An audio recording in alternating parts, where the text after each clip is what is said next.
va mon seul paradis, Haïti. Quand je me rappelle tes forêts si belles, tes grands horizons, loin de tes rivages, la plus belle. Je suis né à Saint-Thomas parce que mon père ayant participé à la guerre civile de Firmin et Noël-Alexis, il a dû s'expatrier et aller à Saint-Thomas, où je suis né, le 19 janvier 1907. Je suis rentré en Haïti à l'âge d'1 an et j'ai vécu avec mon grand-père à la Lune.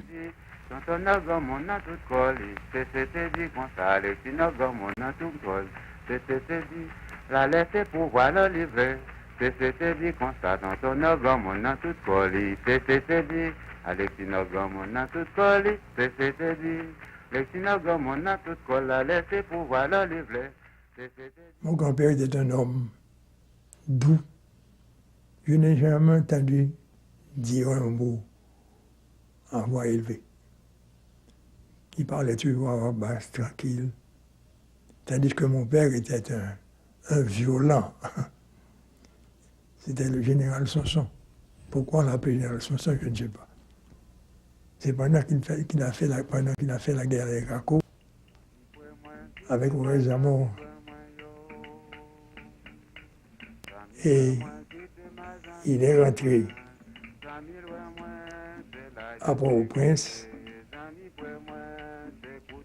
Je me souviens, j'étais gosse et je suis allé le rencontrer avec mon cousin Philippe Brun au Petit Four. Comme toujours, il était à cheval avec son escorte. Il m'a mis devant son cheval. Et il était toujours en but avec tous les gouvernements. Je ne me rappelle pas avoir fait 1 an de suite avec papa à la maison. À un moment donné, il avait pu construire une petite usine à la rivière Fouad. Et c'est là que j'ai vécu peut-être 2 ou 3 ans de ma vie.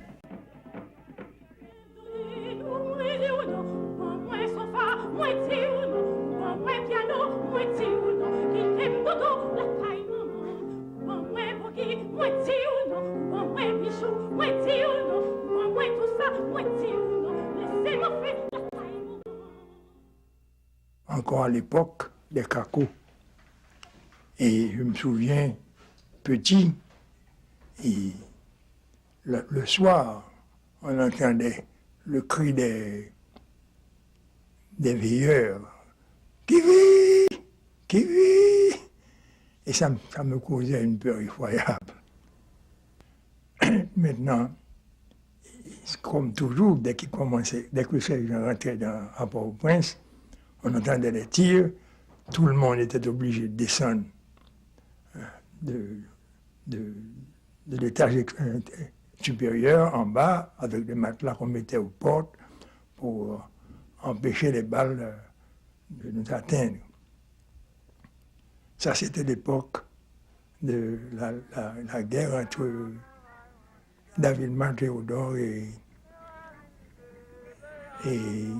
Orézamo. J'ai vécu l'affaire de Villemont-Guillaume. J'habitais chez ma tante, Madame Brun, à côté de la légation de France, où Villemont s'était réfugié pour se cacher. Quand la foule est rentrée, nous étions sur le mur pour regarder ce qui se passait. Et quand on l'a jeté de la fenêtre, il est tombé et la foule l'a pris et est sorti avec. Et le lendemain, sont arrivés les Marines.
And in 1915, United States Marines land in Haiti to battle Haitian bandits threatening destruction of American properties. And native bandits quickly head for the hills.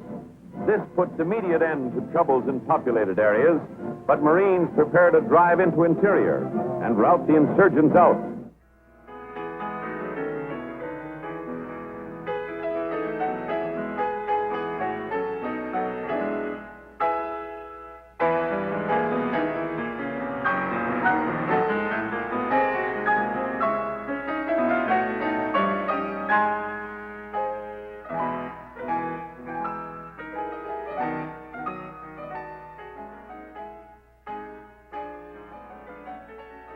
Comme assistant du général Butler, il y avait Chevalier, André Chevalier. Donc nous étions voisins limitrophes, donc il venait raconter tout ce qui se passait.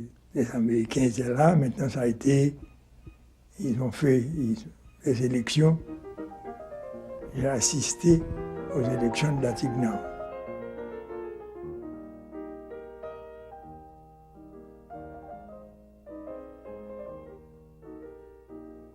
Le Champ de Mars était un vaste territoire nu. Il n'y avait pas d'arbres du tout plantés. À droite, il y avait ce qu'on appelait les tribunes en fer.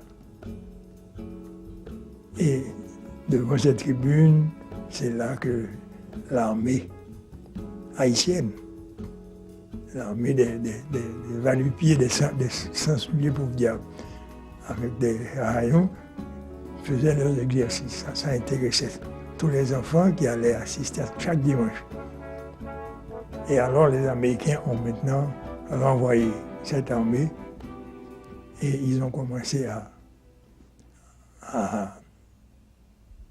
faire une autre armée là, qui est devenue l'armée. C'était d'abord, je crois, la gendarmerie d'Haïti.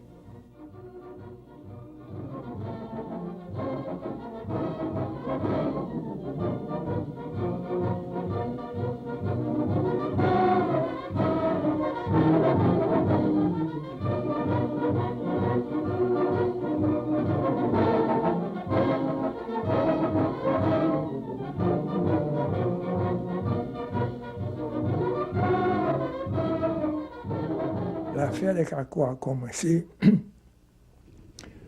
Les Américains avaient entrepris de faire la route Port-au-Prince, Cap-Haïtien, qui n'existait pas. Et pour cela, ils avaient institué la corvée. Donc ils arrêtaient tout ce qui passait et les mettaient au travail, ils étaient obligés de travailler toute la journée et vous étiez obligé de revenir le lendemain. Et ceci, je ne peux pas l'affirmer, mais l'histoire prétend que la mère de Charlemagne Péral passait sur son âne quand elle a été aussi arrêtée et mise dans la corvée. Donc c'est ce qui a déterminé Charlemagne à entreprendre sa guerre. Et la guerre a duré pas mal de temps, près de 2 ans, je crois, près de 2 ans. Et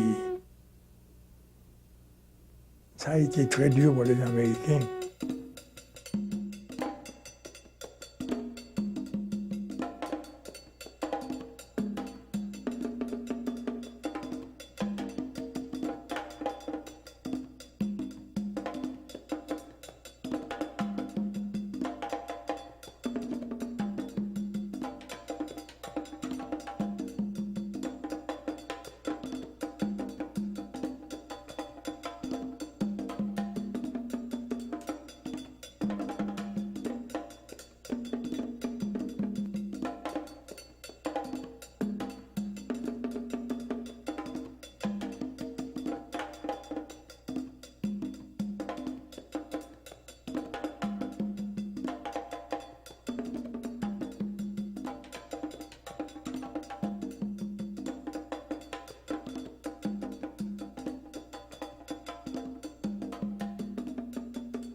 Nan soi-disant causement l'histoire bon nèg traka yo pa gen voix cause pa nous la kay voisin qui bande tintin nous dit le certain. Fondare monter le passé bel livre que gros colon écrit na ouais vraiment ça que fait perdre indépendance nous aujourd'hui. Lendemain nous ça gain pour l'autre yo. Qui ça n'a serré pour ti moun yo. Pico c'est littérature yo. Très certain c'est cause crédit yo. Ça n'a qu'un bel homme pour l'autre. Quand ils ont pris Charlemagne, grâce à Conzé, il a été remplacé par Batraville, général Batraville. Et c'est lui, en fait, qui menait la bataille réellement.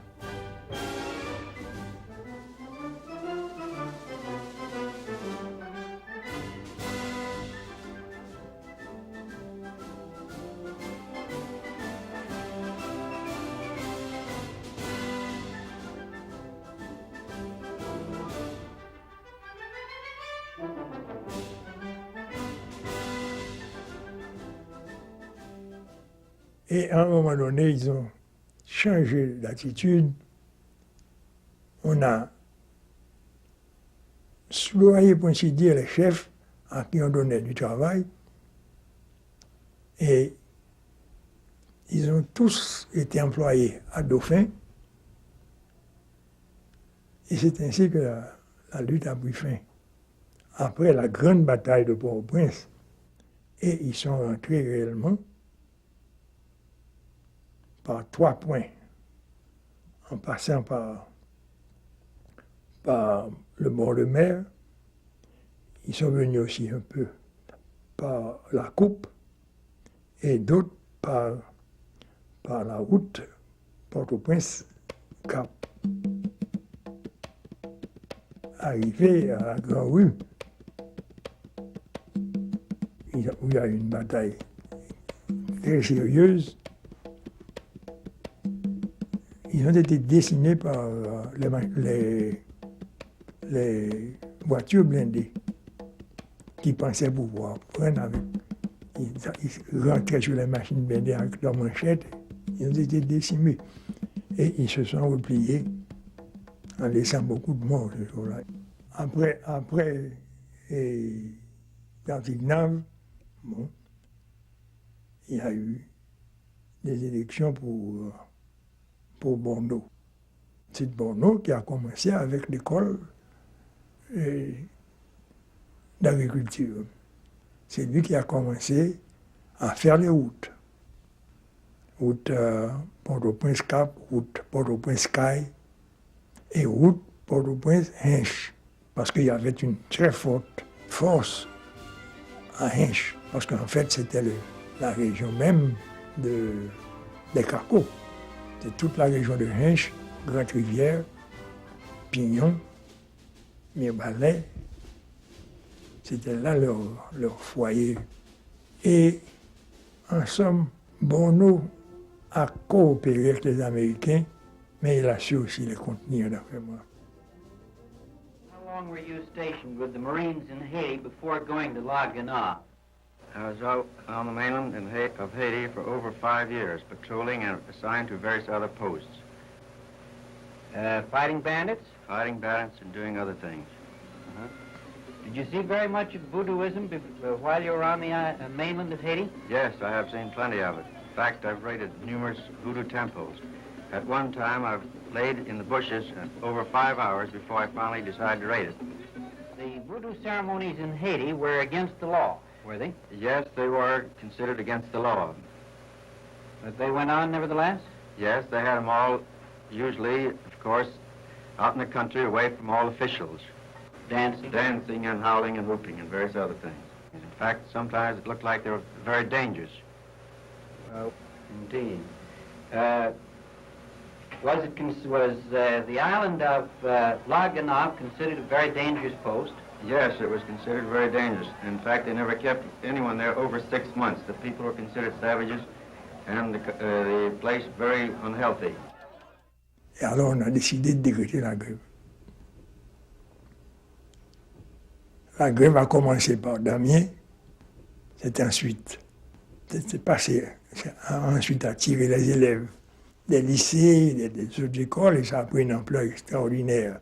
Et maintenant, débarque la commission Forbes, venue pour étudier la situation, et la population entière a fait une démonstration extraordinaire. Plus de 50 000 personnes ont défilé au Champ de Mars. Je suis né à Jérémie, je donne la date, le 1er janvier 1918, vers l'âge de 9 ans, avant d'aller en pension à Port-au-Prince, chez les sœurs de Saint-Joseph de Cluny à la Lue, que j'ai lu Firmin de l'égalité des races humaines. Bien entendu, il y a tas de choses que je n'ai pas comprises, mais j'en ai retenu qu'il fallait défendre et son pays et sa race. Comme j'étais né sous l'occupation américaine, j'étais sensible à la question de race parce que il paraît que c'est... Enfin, on savait, on voyait, ils l'ont bien montré, qu'ils nous méprisaient parce que nous étions des nègres. Nous ne leur rendions bien d'ailleurs, parce que tous ces barbares du Mérine qu'on nous a envoyés, ben, nous les trouvions tout à fait sauvages. Qu'est-ce qui se passe sur Vincent? À mon avis, pas grand-chose. Pas grand-chose. Bien qu'il ait écrit en posant des jalons, mais je ne vois pas sincèrement quel jalon il a posé. Quand il prenait la parole, il était magnifique. Je suis né à Port-au-Prince le 2 février 1920 de l'union de M. Jean-Baptiste Faro, mon père, et de ma mère Francine Fontaine. En 1934, tous les gens jubilaient lorsque les Américains ont laissé le pays. C'est pour vous dire, n'est-ce pas, comment nous avons perçu l'occupation américaine, qui pour nous était une humiliation à notre âge. C'était une humiliation pour Haïti. Dans ma conscience d'enfant, de cette tribu, les descendants de Tancrède et les descendants des Mangonès, chacun dans cette tribu-là, que ce soit les Roumains, moi-même, Jacques Roumain, on était très intimes et l'existence de la plaine du cul-de-sac était une chose très chaleureuse pour moi. Et tout jeune, j'ai visité le Cap, ce qui n'était pas donné à tout le monde, parce que ma marraine était la sœur d'Oswald Durand, le premier gars qui a écrit en créole, a fait Choukoun. Et tu vois, toutes ces choses-là me donnaient un sens très profond de ce que c'est qu'un citoyen ici. Parmi les jeunes, Jacques était là pendant l'occupation américaine.